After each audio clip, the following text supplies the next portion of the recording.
Yes. So when did you take level 3? Remind me. Um, Was I it the think, summer? was it August? I think it was August. Okay. Like the end of August. Yeah, it was. I remember it was in the summer, sometime in the summer.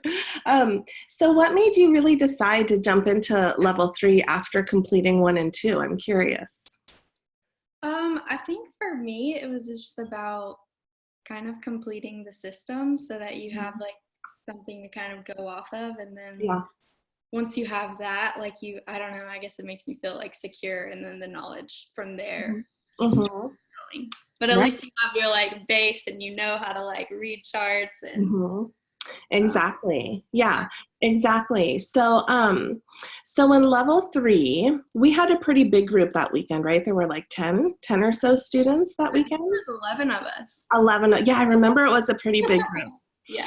So that was really fun. Did you, what was like the highlight of that weekend for you? Or like, what would you say was the biggest takeaway for you of that particular weekend?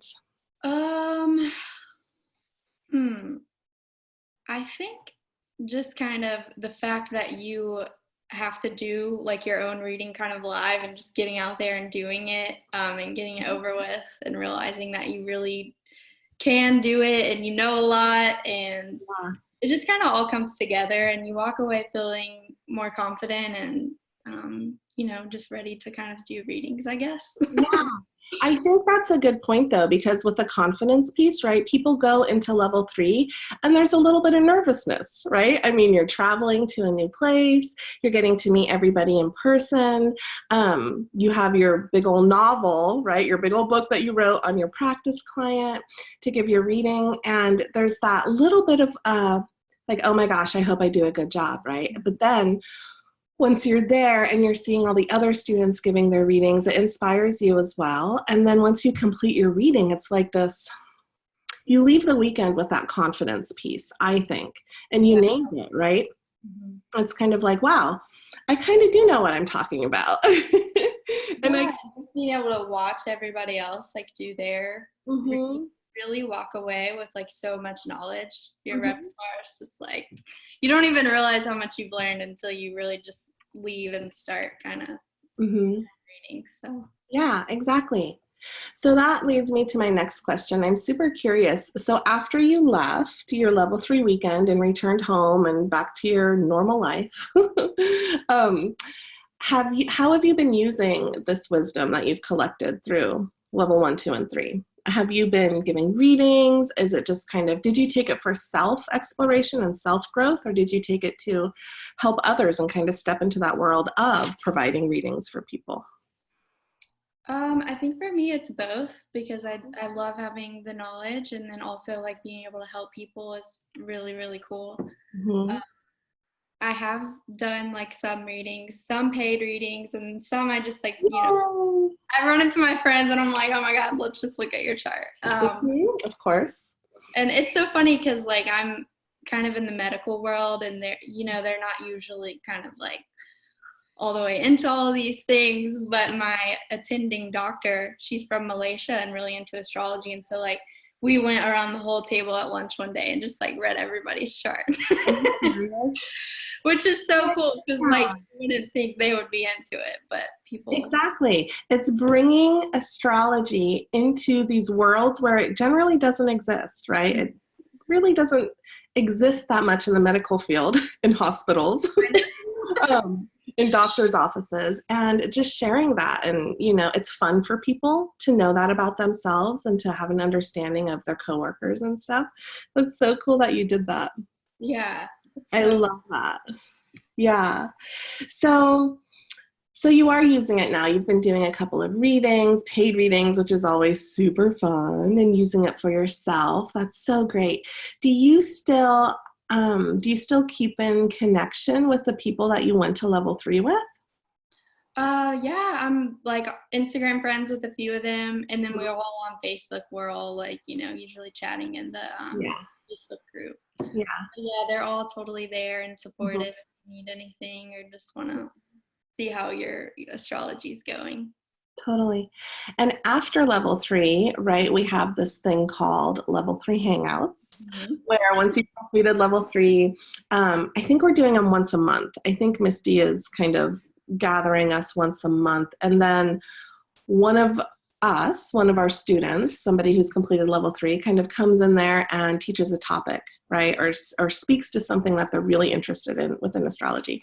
So once you've completed level 3, you come to those level 3 hangouts, and it's so fun to be there in that space. Have you come to any of those yet or I not haven't yet? been to any live, but I've watched a Mhm. couple of them back, and they're so like, it's very like personalized and kind of Super intimate. personalized. Yeah.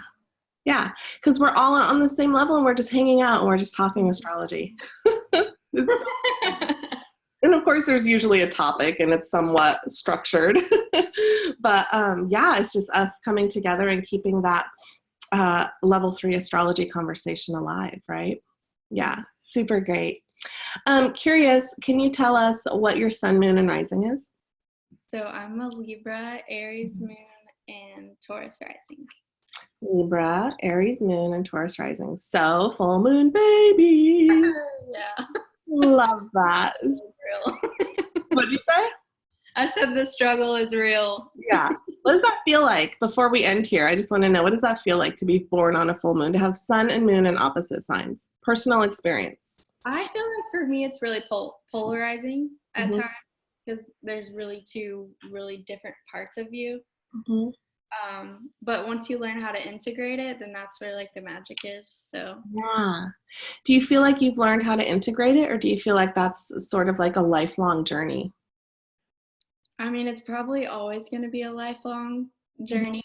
Um, but I'd say you meet people that really like help you kind of integrate it and make you feel at home, and that's when it really hits. So cool. So you and I are kind of opposites because you're a full moon baby and I'm a new moon baby, sun and moon in the same sign.